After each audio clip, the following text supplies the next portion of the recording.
Dragi prijatelji, večeras ćemo obraditi jedan slučaj na vaš zahtev koji je po meni jako interesantan i može biti veoma poučan za sve one koji to slušaju, a posebno za dame. Bez obzira što je slučaj iz 2004. godine. Naime, jednog jutra na ostrvu Krk u mestu Baška 20. aprila 2004. godine oko 7 sati upravnica hotela Zvonimir i jedna njena radnica dok su šetale obalom reke primetile su pored jednog šumarka parkirani crveni automobil marke Škoda. I devojka koja je bila sa svojom upravnicom, ona je odmah znala da se radi o automobilu njene tetke, koja je nekoliko dana pre toga nestala i prijavljeno je policiji u celom tom riječkom regionu da je ona netragom nestala. A ko je zapravo bila ta žena, odnosno tetka ove gospođice? Radilo se o Slavici Dankić, koja je rođena 1956. godine u Đakovu, Republika Hrvatska. Đakovo je baš lepo malo mesto u Slavoniji. I Slavica je odrastala u jednoj porodici koja je imala dosta dece. Zapravo, njen otac Ante i njena majka imali su 6 kćeri. Slavica je u ovoj porodici vaspitavana na jedan veoma lep i tradicionalan način i tražio je od njih da budu časne i poštene žene. A majka je od njih tražila da budu dobre domaćice. I tome su ih i naučili. I Slavica sazreva u jednu devojku opremljenu mnogim veštinama. Znala je da hekla i da štrika kako to rade domaćice u Slavoniji i znala je da kuva i sprema najbolje specijalitete koje se samo spremaju u toj panonskoj ravnici. I žene iz ovog kraja su baš poznate kao dobre kuvarice. I Slavica je posle srednje škole i radila u ugostiteljstvu u Đakovu. 1980. godine Slavica se udaje za jednog mladića iz Dervente i naravno prelazi da živi kod njega. Uzima njegovo prezime.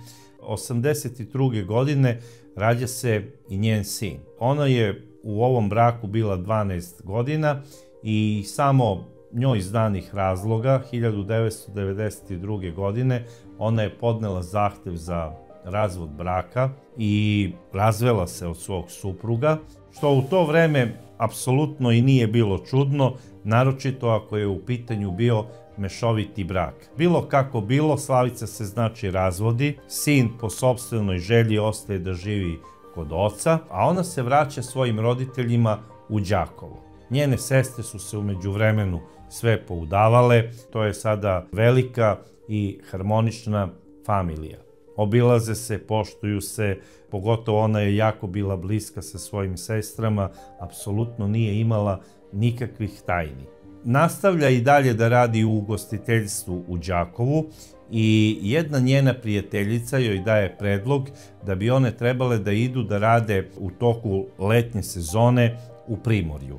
I to je Slavica i prihvatila i s obzirom da je njena prijateljica već tada radila u mestu Baška, ona je od 1996. godine svake letnje sezone od 1. aprila pa do kraja septembra bila tamo. I to je isključivo radila u hotelu Zvonimir, na održavanju hotela, uglavnom kao sobarica. I bila je izuzetno poštena i cenjena od svojih šefova. Ona je taj posao tako dobro obavljala, znači do savršenstva, pre svega zato što je bila dobra domaćica, jer rekao sam da potiče iz jedne porodice koja ju je tako i vaspitavala. I njeni šefovi su bili oduševljeni njenim radom. I stalno kada bi se završila sezona, kada bi je isplatili, oni bi joj rekli: Slavice, računamo na tebe. I Slavicu su svi zvali Caca na poslu, a i njene sestre zvale su je Caca. I ona je sve vreme od početka oktobra pa do 1. aprila provodila kod svojih roditelja u Đakovu. I bila im je ono pri ruci, sve im je pomagala šta treba i njeni roditelji su bili prezadovoljni tom situacijom. Zato što su već bili ljudi u godinama. I šta se sada dalje dešava? 2000. godine, kada je Caca ponovo otišla da radi na otoku Krk, tačnije u hotelu Zvonimir, ona je, radeći tamo, upoznala jednog mladića koji joj se jako, jako dopao. U početku je to poznanstvo bilo samo obični flert, ali je, kako je sezona odmicala, pošto je ovaj turista koji je došao iz Češke i predstavio se kao Jindrih, on se zagrejao za Cacu i produžio je sada ne jedan boravak, nego uplatio je još 2 letovanja kako bi bio duže sa Cacom. I ona je bila oduševljena, počela da se zabavlja sa dečkom koji joj se dopada. Po njenom ukusu on je bio lep, imao je solidnu visinu, imao je plave oči i crte lica koje su se njoj dopadale. I bio je 6 godina mlađi od Cace. Jindrih je, barem po njegovom kazivanju, a kasnije će se i ustanoviti da to bar nije lagao, rođen 1962. godine, kako je tada govorio, u Pragu, u Češkoj. Međutim, vidjet ćemo kasnije da li je to baš tako. Jindrih je, inače, isto po svom kazivanju, u Pragu držao lanac prodavnica, gde je prodavao žensku kožnu galanteriju i prodavao je u tim prodavnicama i opremu za školsku decu. I rekao je, najbolje je raditi sa decom i sa ženama. Bio je galantan, kupovao je cveće, izvodio je on i Slavicu na te neke večere, išli su i do Rijeke, išli su i do Sinja, na Sinjsku alku, išli su i do Splita. Stalno kada je Slavica bila slobodna, on je bio tu da bi oni izašli i da bi se proveli. Jedino je izbegavao kada ode recimo do Pule, da ode i do Medulina. Mada i Pula mu je već bila po njemu onako rizična da ide. Kada je išao, išao je sam u Pulu, a posebno u Medulin. Sada, zašto je to radio? Da li Česi vole da idu sami u Medulin? Najverovatnije da je tako, ali vidjet ćemo kasnije da li je to zbog toga. Bitno, sa Cacom u Medulin nije išao ni pod tačkom razno. Šta se zapravo dalje dešava između njega i Cace? Rodila se jedna velika ljubav. I Caca to nije krila niti od svojih sestara, niti od prijateljica sa kojima je radila. Rekla je, on je tako pažljiv prema meni, on stalno meni kupuje cveće, kupuje mi sve ono što smatra da može da me oduševi i ja ne znam, nikada nisam imala takav vid pažnje od nijednog muškarca. Kako je govorila, ja se prosto i ne sjećam da li je moj bivši muž meni uopšte nekada kupio cveće čak i za 8. mart.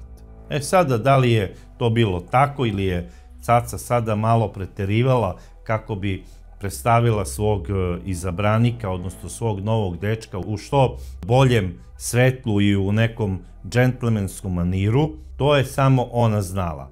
Ali neke njene prijateljice su joj rekle, Caco, ja mislim da si se ti mnogo zaljubila i da bi dobro trebala da proveriš ovog Čeha. Zapravo, odakle je i čime se bavi. Jer taj njegov češki akcenat nam je malo mnogo čudan. I ona je bila gluva na to što su pričale njene prijateljice i kada se Jindrihov maratonski godišnji odmor od mesec i po dana završio i kada se on navodno vratio za Češku, njenoj tuzi nije bilo kraja. Ona je tugovala i patila.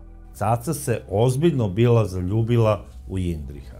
Međutim, ne lezi vraže. Posle mesec dana, kada je ona ušla u svoju sobu, tamo gdje je živela u hotelu Zvonimir, na stolu je bio ogroman buket cveća i bila je poruka. Draga, posle posla čekam te u tom i tom restoranu, tvoj Jindrih. Njenoj sreći nije bilo kraja. Rekla je, ovo je prava ljubav. Otišao je za Prag, radio je i ponovo se vratio. I ostao je i ceo septembar mesec. Sada, tu su se tek drugarice pitale. Dobro, ako on drži tamo te prodavnice, koje su uglavnom za decu školskog uzrasta, i češka deca polaze 1. septembra u školu. Zar je normalno da neko ko živi od tog posla, umesto da bude tamo i da sve to kontroliše, on ponovo dolazi na godišnji odmor od mjesec dana, u tom najudarnijem septembarskom terminu. I to iz razloga kako bi se video sa svojom devojkom Cacom. I ostaje ceo septembar mesec. I kada je Caca otišla za Đakovo, on se navodno vraća za Prag. Ja moram da priznam da je ovo po meni jako, jako čudno. I prosto se pitam kakav je to poslovni čovek koji drži lanac tih prodavnica i koji ostavlja ceo posao da ga ne drži pod kontrolom samo zato što se zaljubio na prvi pogled. Jer poslovnim ljudima je pre svega posao na prvom mestu. Na drugom mestu je opet posao, zato što su oni venčani za svoj posao. Pa tek na trećem mestu ide porodica, a na četvrtom ili petom mestu je ljubav. I baš se čudim da jedan tako poslovan čovek dolazi sam na jedno letovanje. Mislim, da li on ima ženu, da li ima decu, kako je rekao. Kako je rekao tim devojkama koje tamo rade u tom hotelu. Ja u Češkoj imam porodicu, imam decu, ja sam ozbiljan čovek i tako dalje. Zar vama može da bude normalno da neko ko se hvali svojom porodicom ovamo juri neku sobaricu, počinje vezu i zaboravlja svoju porodicu u Češkoj? I za sve to vreme, da za 2,5 meseca Jindriha nije pozvala ni žena, a ni dete. To je prosto za pitanje. I svi su se to na kraju krajeva možda i pitali, sem zaljubljene Slavice. Slavica Caca, ona najverovatnije od te prevelike ljubavi i zaslepljenosti, nije videla ništa, sem njenog voljenog Jindriha. I ja verujem kada se vratila za Đakovo, da je ona opterećivala i svoje sestre, a i te svoje sestričine, jer to je znači jedna velika porodica. Najverovatnije je puno pričala i svojoj mami o novoj ljubavi, pa i ocu, jer i otac Ante je znao da se njegova Caca zaljubila. Govorio je, Slavica je našla nekog dečka Čeha koji se bavi biznisom tamo u Pragu, pa na kraju krajeva ako se deca toliko vole, mogu da dam i blagoslov. Tako je govorio otac Ante. Sada šta se dešava dalje? Prošla je ta neka jesen zima, najverovatnije Caca je non stop bila na telefonu, čula se sa Jindrihom stalno, ljubavi, dušo, tu sam, radim ovo, stalno mislim na tebe, isto i on, pretpostavljam ko zna šta je sve pričao, mislim obećavao je kule, gradove, eto razvodim se, jedina utjeha u životu si mi ti i tako dalje, stalno mislim na tebe, da mi nisi ti bila dar sudbine prošlog leta, ja bi poludeo, jer ti i ja smo srodne duše, mi smo jedan blizanački plamen, ja prosto izgaram iz ljubavi za tobom i jedva čekam da te ponovo vidim. Moja ljubav prema tebi i ljubav koju osjećam sa tvoje strane prema meni je zapravo moje jedino svetlo u tunelu, u kome sam se odjednom našao. I to je zapravo jedino što mi se dobro desilo u životu. Sad ja moram da kažem nešto. Kad god naiđete na muškarca, koji kada je vama nešto najteže, se upravo razvodi u tom trenutku i koji je ovako poetski raspoložen da vam objasni svoju ljubav prema vama, ja vam savjetujem, nemojte ništa da mu verujete. Bežite od njega. Bežite što dalje, pobegnite u neku planinu, nađite nekog čobanina. Jer pravom muškarcu je veoma teško i treba mu puno vremena da bi rekao jedno kratko i značajno ono što vama znači, a to je ono volim te. Jer njemu je to toliko teško da preko jezika prevali, da prosto prihvata sve poslove, samo da to volim te odloži za kasnije. A zašto? Jer svaki muškarac koji je normalan i koji nešto ozbiljno planira sa vama, on to volim te, kada vam kaže, smatra da ima to toliku težinu, kao da je rekao, dušo, ja ću da te oženim. A šarlatani, oni su epski, poetski i pesnički raspoloženi i glume Don Juane i Kazanove i samo pričaju kao da su na nekoj pozorišnoj predstavi. To je salva ljubavnih izjava. To je prosto kao kad mitraljez počne da puca onaj rafal, tako vas on pogađa onim ljubavnim komplimentima. I vi ne znate šta vas je snašlo. Ali mi verujte da ti ljubavni komplimenti koji idu tako rafalno kao iz mitraljeza, znaju upravo da nanesu i bol, a i ranjavanje vašeg srca i duše. I zato vodite računa. Jer možda se iza tih prelepih reči i komplimenata krije zapravo nasilnik i pravi dželat. I nekako je pregurala tu zimu Caca zato što su došli oni božićni praznici, pa Nova godina, pa ovo ono, pa nekako brzo proleti januar, bez obzira što je najduži, ali pun je praznika, pa dođe ono Sveti Valentin, dan zaljubljenih, pa ona pati za Jindrihom, mašta o njemu i u tom maštanju, ludilu od ljubavi dođe naravno i Uskrs. I posle Uskrsa, on zna nekada da bude početkom aprila, nekada malo i kasnije, ali uglavnom ona je već ugovorila priču za odlazak na more kako bi radila i kreće na Krk.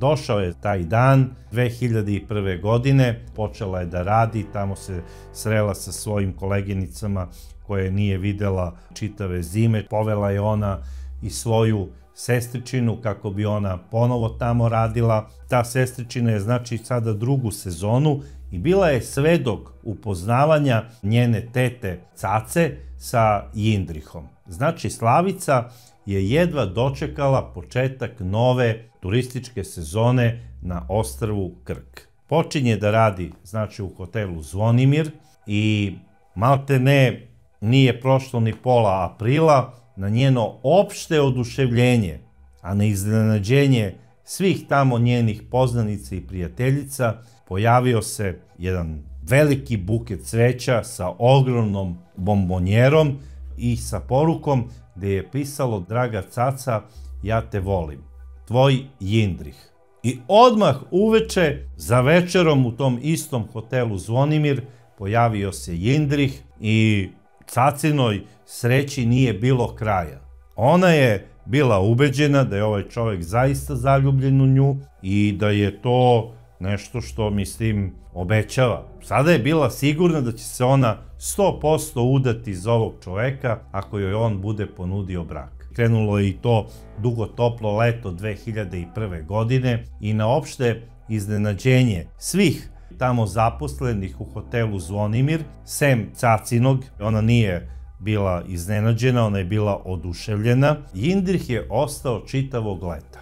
I do duše ide i on nekada i u neke druge hotele da bi odseo, čisto onako da promeni malo ambijent, ali je tu na ostrvu Krk. I naravno, to je bilo dugo toplo leto, oni su se tamo organizovali, odlazili su oni i do Rijeke i do Pule, opet do Sinja, išli su i do Splita, ali nikako nisu išli u Medulin. Bez obzira što je u Medulinu priča da tamo možete da pojedete najbolju baklavu, najbolji kolač ili da popijete najbolju bozu. U celom tom, slobodno mogu reći, ne samo u istarskom delu Jadrana, nego na celom Jadranu. Nigde ne možete da popijete bolju bozu, bolju limunadu ili da pojedete bolji kolač nego u Medulinu. Ali tamo nisu išli. Eto. E sada, zašto? Možda Slavica Caca nije volela kolače, ne znam. A možda Jindrih je bio alergičan na kolače. Međutim, i bez tih kolača iz Medulina, ovo je bilo dugo, toplo i slatko leto. Puno ljubavi i nežnosti. Bar za Cacu. Glupo je reći da je najteži mesec za nju bio septembar, jer je brzo prošao i morala je krajem septembra, odnosno početkom oktobra, da se vrati za Đakovo. I vratila se za Đakovo, a njen voljeni Jindrih je otišao za Prag kako bi radio u svojoj kompaniji i kako bi zaradio novac za sledeće letovanje. Na isti način je prošla i ova zima, došlo je novo leto, 2002.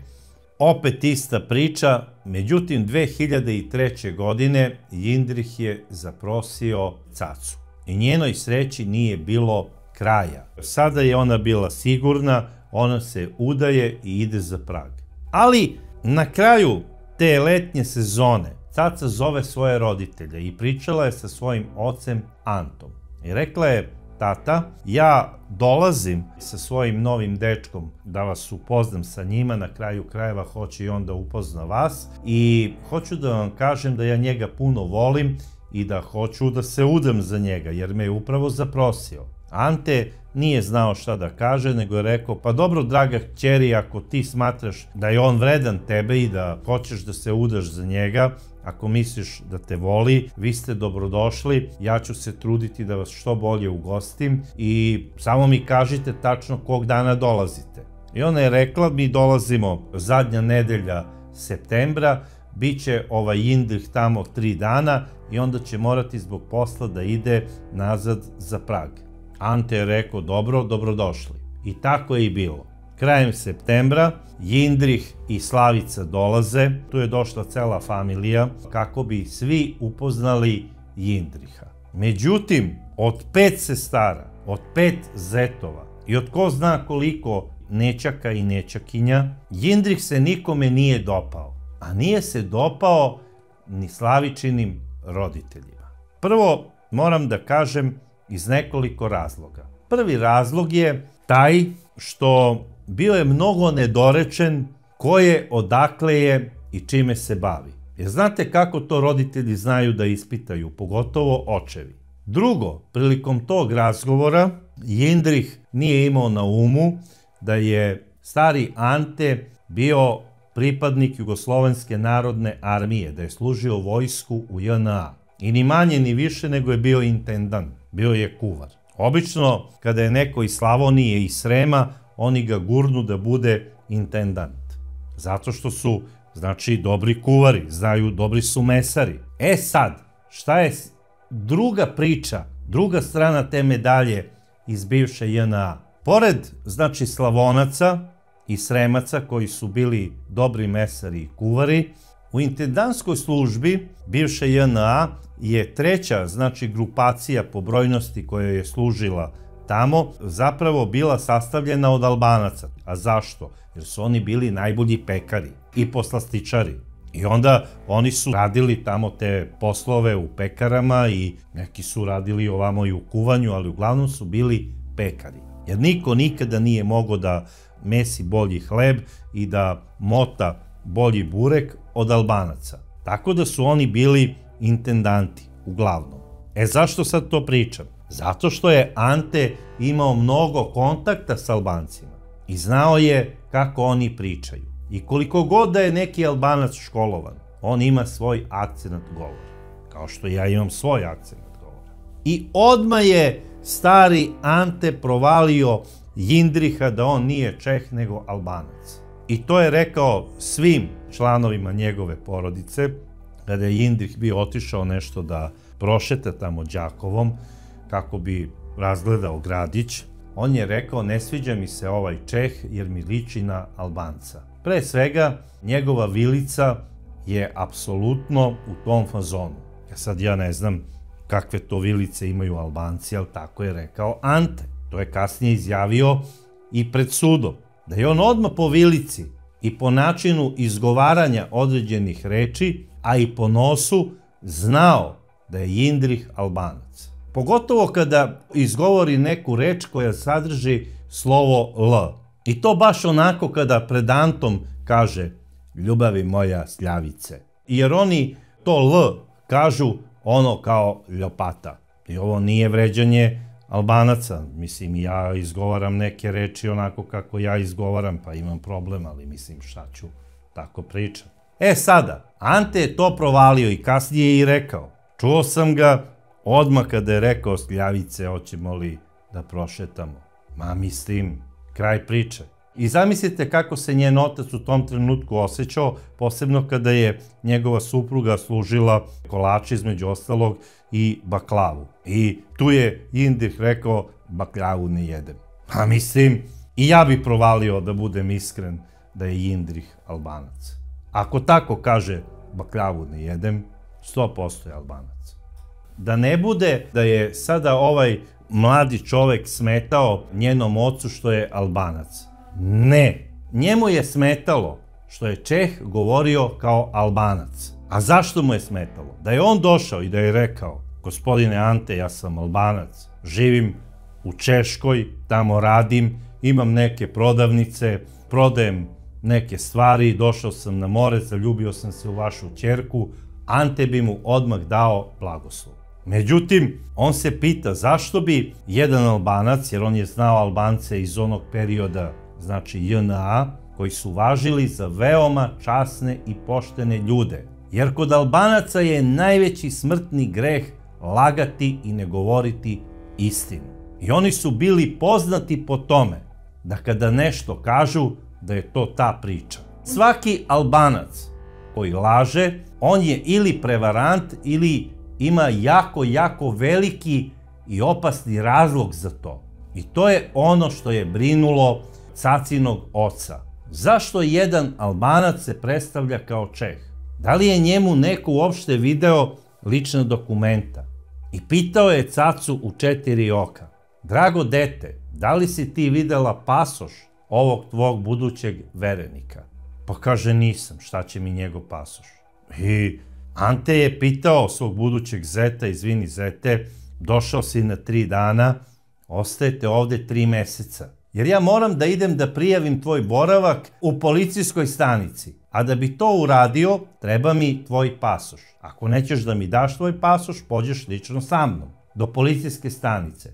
I tu je sada kod Jindriha nastao vulkan nezadovoljstva. On je odmah rekao: caci, tvoj otac ima nešto protiv mene, on mene nešto proverava, ne znam šta hoće, ja moram da idem odavde iz kuće. Mislim, ne znam šta je sada njemu bilo nejasno. Oni su došli i rekli su ostaju 3 dana. A ostaju sada 3 meseca. Znači ovo je sada radnja koja se dešava u decembru. I pred njenim roditeljima oni sada prave planove za odlazak na Krk u sledeću turističku sezonu. Niko ne spominje više odlazak za Češku i da oni idu tamo da žive, nego idu sada zajedno na more. I normalno da se otac pita: dobro, šta je bre ovo bre, ko je ovde lud? Da li ovaj čovek stvarno radi ili ne radi? Zaključak je da ne radi. Čim je ovde u mojoj kući 3 meseca, a pre toga je bio celo leto sa mojom ćerkom tamo na Krku, znači da ovaj čovek ništa ne radi. A ima pare i nekud odlazi kolima, doduše koje imaju češke tablice, nije mi jasno, čovek ne radi, a ima pare. Vraća se posle recimo 2 dana, pun je para, nešto tu ne štima. Pritom, Jindrih već 2 puta odlazi iz Đakova za Zagreb. Svi mi znamo da nije to tako blizu.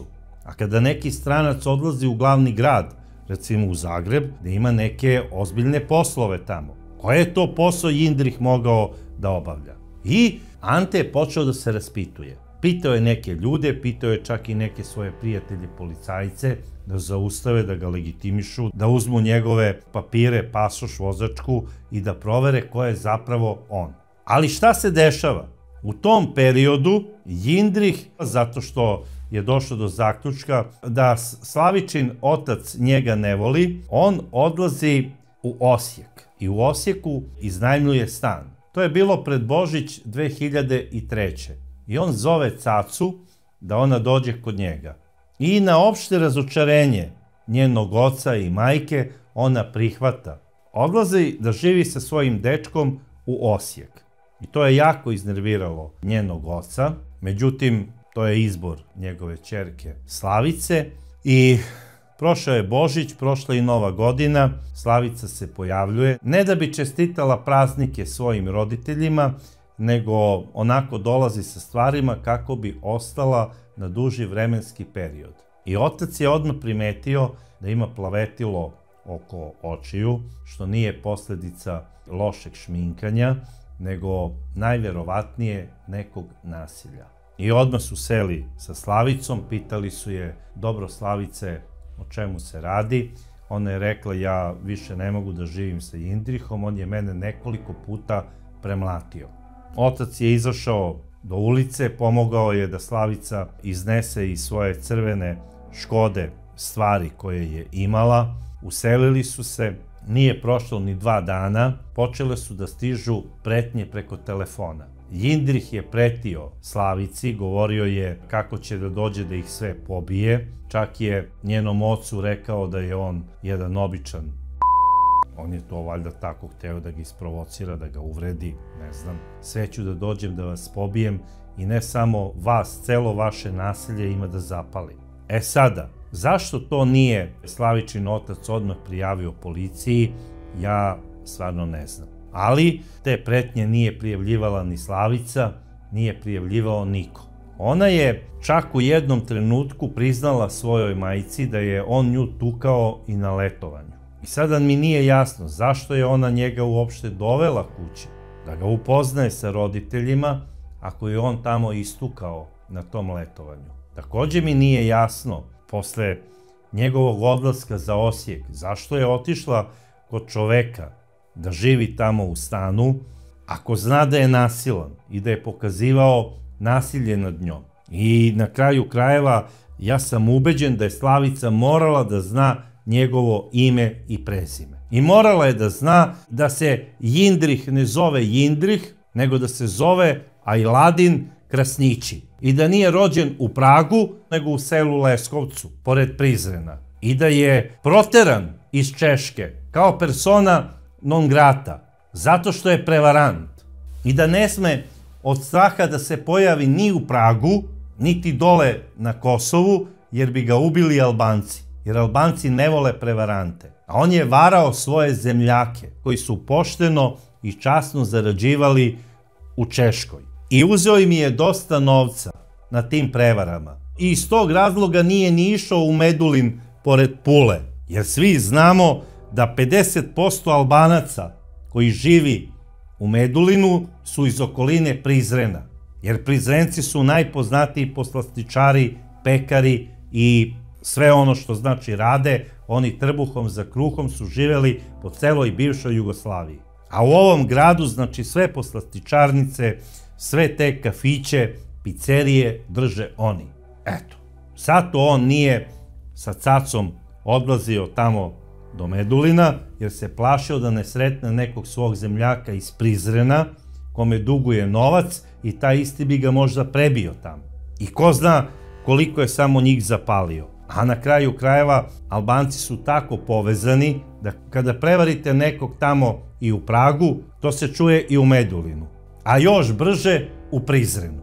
E sad, šta je caca videla u ovom čoveku i zašto je odlučila da nastavi tu vezu sa njim, to je samo ona znala. Međutim, posle dobrih batina koje je dobila u Osijeku, ona je htela da kaže ne. I rekla mu je ne. I rekla je da više ne želi da ga vidi.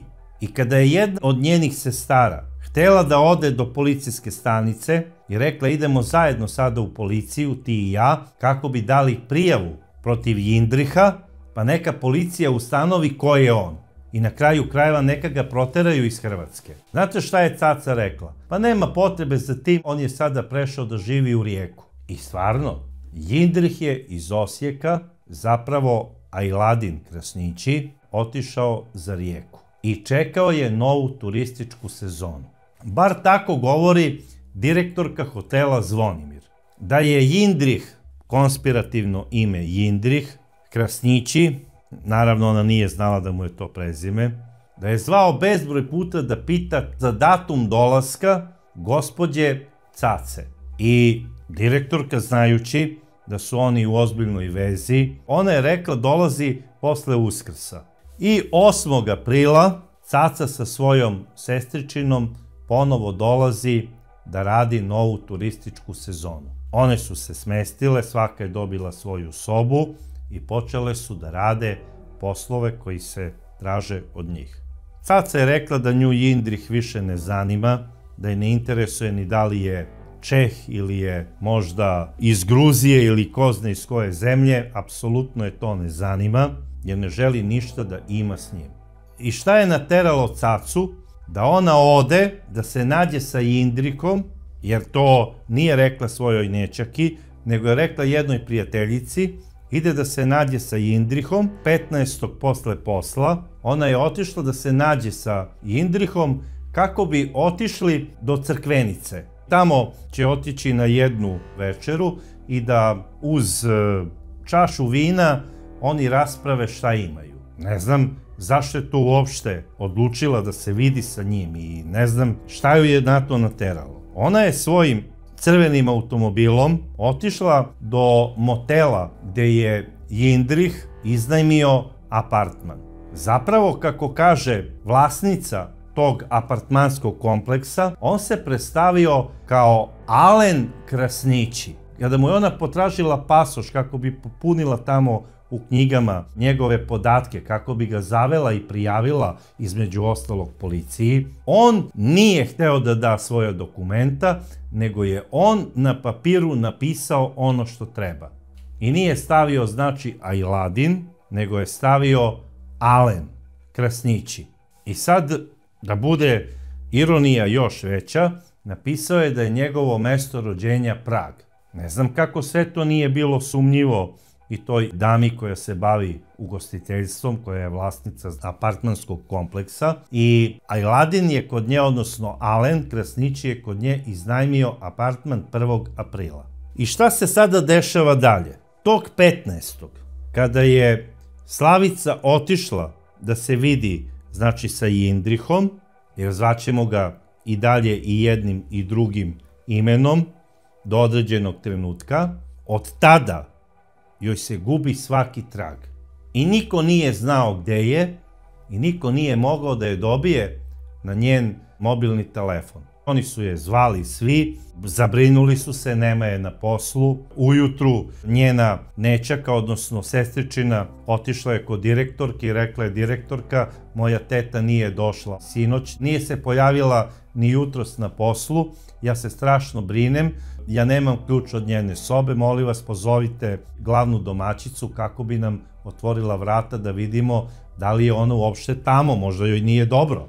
I kada su sve ušle u Slavičinu sobu, one su primetile da su njene stvari uglavnom tamo, nije nigde otputovala, nigde nije otišla, tu je bio i njen neseser, tu su bile i njene druge stvari, spavačice i sve ono što je žena donela, što joj treba, tako da to je bio zaključak da ona nigde nije otputovala. I direktorka je rekla sada Slavičinoj sestričini: nemoj da brineš toliko, najverovatnije sa dečkom otišla u provod, doći će za par dana. Međutim, ja mislim da je ova iskusna žena to rekla samo zato kako bi primirila ovu devojku, a ona je već obavila kontakt sa policijom i policija je došla. I direktorka i kasnije i Slavičina rođaka prijavile su nestanak Slavice Dankić. Policija je, kako ona to zna i ume, centralnom poternicom obavestila sve policijske stanice da ih izveste ako slučajno primete takvu i takvu ženu, stavili su i njenu sliku, znači slika je iz onih mobilnih telefona, to je sada dobra stvar jer nema toliko da se opisuje kako izgleda, tu je slika i policija je već tražila Slavicu Dankić. I šta se dešava dalje? 5 dana posle toga, 20. aprila u 7 sati ujutru, glavna domaćica hotela Zvonimir i nećaka od Slavice Dankić kreću u šetnju. 1,5 km od hotela u jednom šumarku koji je udaljen nekih 200 metara od staze za šetnju, Slavičina nećaka je videla Slavičin auto, crveni auto marke Škoda. I tačno je znala da je to automobil njene tete. Tu je na sedištu bila i Slavičina torbica sa nekim ličnim stvarima i pokidani lančić. I bili su i tragovi krvi na samom sedištu. I odmah je iskusna gospođa, koja je bila domaćica hotela, znala da nešto nije u redu i da se Slavici nešto strašno desilo. Rekla je: Dušo, nemoj ti da brineš, ali ona odmah pozvala policiju. I policija je za 20 minuta bila na samom licu mesta. Krenuli su da obiđu teren i 150 metara od automobila u jednom potoku koji se zove Vela Rika pronašli su telo nesrećne Slavice Dankić. Slavica Dankić, zvana Caca, stara 48 godina, pronađena je mrtva. Odmah je urađen uviđaj, telo je poslato na obdukciju i ustanovljeno je da je nesrećna žena udavljena, a pre toga je masakrirana od batina. Bezbroj udaraca pesnicom je imala u predelu lica, potiljka i vrata. Ova jadna žena se branila, pokušala je da sve moguće načine da zaštiti svoj život, ali nije mogla. Ubica je očigledno bio mnogo jači i uporniji. Policija je odmah ustanovila da je osoba koju traže u hotelu, da se prijavio kao Alen Krasnići, znači slagao je ime i onda je vlasnica apartmana rekla da je to popunio on, da ona nije videla njegov pasoš i njegova dokumenta i tu su je policajci kritikovali, rekli su da to više nikad ne radi, da onaj ko ne želi da da dokumenta, znači nešto krije. Krenuli su da traže nekog po prezimenu Krasnići i obavestili su sve policijske stanice, posebno one pogranične, da ako se neko pojavi sa prezimenom Krasnići, da ga zadrže. I javila se policijska pogranična stanica iz Sinja i rekla je da su oni imali na jednom graničnom prelazu lice koje je prešlo 17. aprila i pod imenom Ajladin Krasnići, koji je rođen 1962. godine u Prizrenu i da je imao hrvatsku vizu koja je izdata u hrvatskom konzulatu u Pragu je izdata i da je istekla još u januaru i da su mu oni zbog toga odredili privođenje kod sudije za prekršaje i sudija mu je izdao zabranu ulaska u Republiku Hrvatsku u trajanju od godinu dana i oni su ga proterali. Naravno, tada se nije znalo da je ubijena nesrećna Slavica i da će se uskoro ovaj zlikovac pod imenom Ajladin Krasnići tražiti zbog ubistva iste te žene. I faktički su mu učinili uslugu, proterali su ga. I on je navodno otišao za Češku, kasnije je ustanovljeno da on nema pravo ulaska u Češku republiku, jer su ga Česi mnogo ranije proterali zbog krivičnih dela prevare i da se on najverovatnije po njihovoj pretpostavci nalazi na Kosovu. Hrvati su odmah uz pomoć i međunarodne policije, a i kosovske policije pokušali da pronađu Ajladina Krasnićija u Prizrenu, međutim operativnim radom policije ustanovljeno da se Ajladin tamo nije pojavljivao nekoliko godina. Takođe su obavili i razgovore sa roditeljima Ajladina Krasnićija u Prištini, jer su oni tamo živeli. Oni su rekli da svog sina nisu vidjeli godinama i da ne kontaktiraju sa njim, što možda i nije tako čudno, jer možda su se i odrekli svoga sina, koji je očigledno bio prevarant i bitanga. Ali Krasnićijeva, odnosno Ajladinova majka, bila je jako uznemirena kada je saznala da se njen sin traži zbog ubistva. I to ne bilo kakvog ubistva, nego ubistva žene. E sada, da li je Ajladin Krasnići uopšte imao porodicu neku na Kosovu u smislu žene i dece, da li je nekada uopšte bio oženjen, to stvarno ne znam. Zna se da je isti služio JNA, da je posle toga navodno otišao na studije u Prištinu, da je studirao neke društvene nauke. Posle toga, kada je krenulo 90-ih svašta nešto, on je sa grupom svojih zemljaka često išao za Prag, tamo je boravio, bavio se nekim poslom, u početku navodno je trgovao srebrom, koje je prodavao u Nemačkoj, a kasnije je povezivan sa raznoraznim nekim mahinacijama. Između ostalog, postojao je podatak da je navodno sa nekim svojim prijateljima Albancima sa Kosova neke Čehinje vodio kako bi radile u noćnim klubovima gde dolaze strani vojnici koji su služili na Kosovu. Oni su na neku prevaru namamljivali Čehinje, tamo su ih prodavali nekim makrojima koji su držali te striptiz barove, odnosno kupleraje. Krasnići je znači bio umešan i u trgovinu belim robljem. Meni je prosto apsolutno nejasno zašto se na kraju krajeva Krasnići zaljubio u pokojnu Slavicu.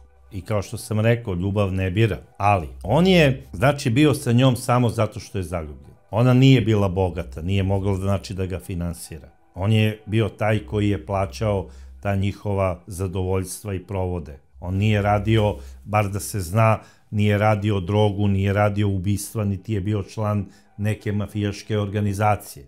Ima evidentiran je da je varao neke devojke i prodavao ih je tim trgovcima koji su držali kupleraje dole na Kosovu. Znao je da laže, imao je dobru žvaku i on se bavio prevarama. Bio je pun kao brod, imao je dosta novca. Tražili su ga zbog krivičnih dela prevare. I na Kosovu, tražili su ga i u Češkoj, doduše iz Češke su ga proterali zbog toga. Radio on sigurno prevare i u Nemačkoj i svuda gde žive Albanci i naši ljudi. On je imao ko zna koliko i pasoša, onih lažnih. Tada još uvek nisu bili pasoši čipovani, nije to funkcionisalo kao sada.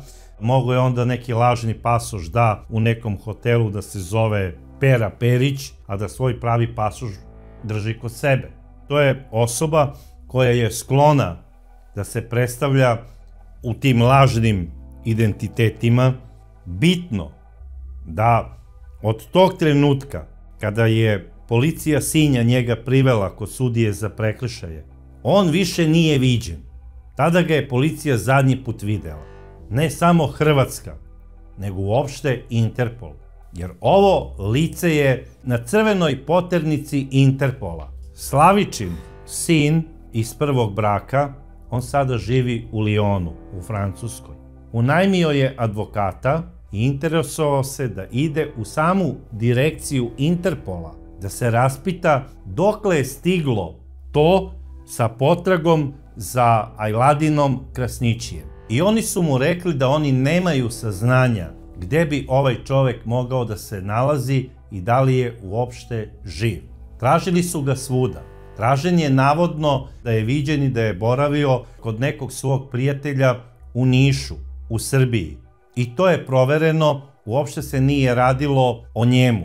To je bio sasvim drugi čovek, doduše isto sa prezimenom Krasnići, ali se zvao Adem Krasnići. A žitelji Prizrena, oni su objavljivali u lokalnim vestima, odnosno u lokalnim novinama, sliku Ajladina Krasnićija, gde se kaže ovaj čovek se traži kao prevarant. Puštali su to kasnije i na društvenim mrežama. I dole je ispod njegove slike pisalo: ako ga vidite, prijavite odmah policiji. Ovaj čovek je opasni prevarant. On iz straha nije mogao da se krije ni u svom rođenom mestu. Tako da ja sumnjam da je on u Prizrenu. Ali, da budem iskren, ovaj čovek ko zna kako sada izgleda ako je živ. I ko zna kako se zove. Možda je on operisao taj svoj orlovski nos koji je imao, možda sada ima nosić kao Michael Jackson, možda ima bradu, možda farba kosu, možda je plav, možda ko zna kako izgleda sada. Možda je naučio i da izgovori slovo L, ako mu je uopšte potrebno. Možda živi u Tirani, pod ko zna kojim imenom. Možda živi u Ulcinju, u Crnoj Gori. Možda živi u Patagoniji, a možda su ga i uhvatili neki opasni momci, Albanci koje je prevario tamo u Pragu i možda su ga negde i zabetonirali. I dok je tražen sve to vreme, policija je prikupljala dokaze za sud da je on sigurno umešan i da je sigurno izvršio ubistvo Slavice Dankić. I na kraju krajeva, 14 godina je policija skupljala svu moguću i potrebnu dokaznu dokumentaciju. 2018. u Prištini je uzet i DNK uzorak Krasnićijeve majke i ustanovljeno je da je ona majka onog čoveka koji je ubio Slavicu Dankić 16. aprila 2004. godine na ostrvu Krk. pored hotela Zvonimir. I on je sigurno ubica. Bez obzira što je njegova odbrana po službenoj dužnosti, ne znam samo zašto su se toliko borili kao lavovi, kako bi dokazali da je ovaj čovek nevin, ali sud je sudio i doneo je presudu. Presudu zbog smrti Slavice Dankić nije dočekala njena majka, ali otac Ante jeste i ovaj 90-godišnjak je saznao da je Ajladin Krasnići osuđen na 15 godina zatvora zbog ubistva njegove ćerke, Cace. Ostaje samo još da se isti pronađe i da se privede na izdržavanje zatvorske kazne. Da li u Hrvatskoj ili možda na Kosovu, zavisno gde ga uhvate. Jer, koliko znam, i Kosovo po njihovom ustavu ne izručuje državljane svoje države. Tako da bi on morao da bude ponovo suđen tamo, ako ga tamo pronađu i uhapse, i da po njihovom zakonu, u najblažoj varijanti po onom zakonu koji više odgovara okrivljenom u tom trenutku, bude i osuđen. A smatram da je to upravo ovaj zakon koji je iz 96. godine u Republici Hrvatskoj i koji je u međuvremenu ukinut i sada je mnogo stroži, ali tada kada je izvršeno ovo krivično delo važio je on i po tom zakonu on je osuđen na najveću vremensku kaznu koja je u tom trenutku bila predviđena za to krivično delo, a to je 15 godina. Da li će ikada Ajladin Krasnići izdržavati kaznu zatvora ili ne, to je već veliki znak pitanja, ali ja bih voleo da ovaj čovek odgovara za ono što je uradio.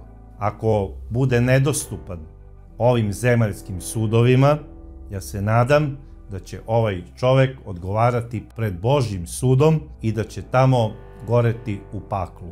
Mnogo duže od 15 godina. Jer, dragi moji prijatelji, pravda je ponekad spora kao kornjača, ali kada ipak dođe do izražaja, zna da ujeda kao lav. I ja se nadam da će ovaj čovek ipak doživeti ovozemaljski ugriz pravde i da će robijati za ono što je uradio.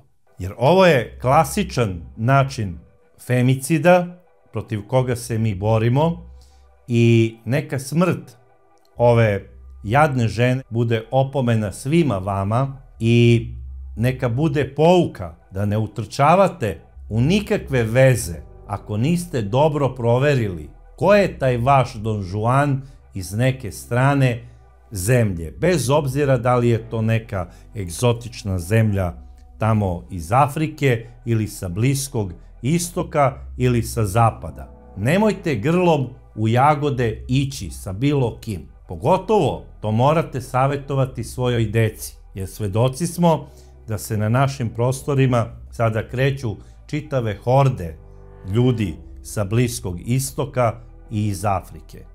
Mnogi su jako inteligentni i slatkorečivi. Imaju ko zna kakve priče, malte neko iz bajki o 1001 noći.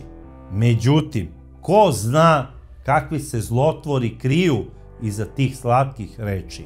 I, dragi moji prijatelji, budite sigurni da život nije bajka i morate pripremiti sebe, a pre svega svoju decu, da budu pažljiva kada ulaze u neka prijateljstva sa bilo kime, a pogotovo sa licima koja dolaze iz neke strane zemlje.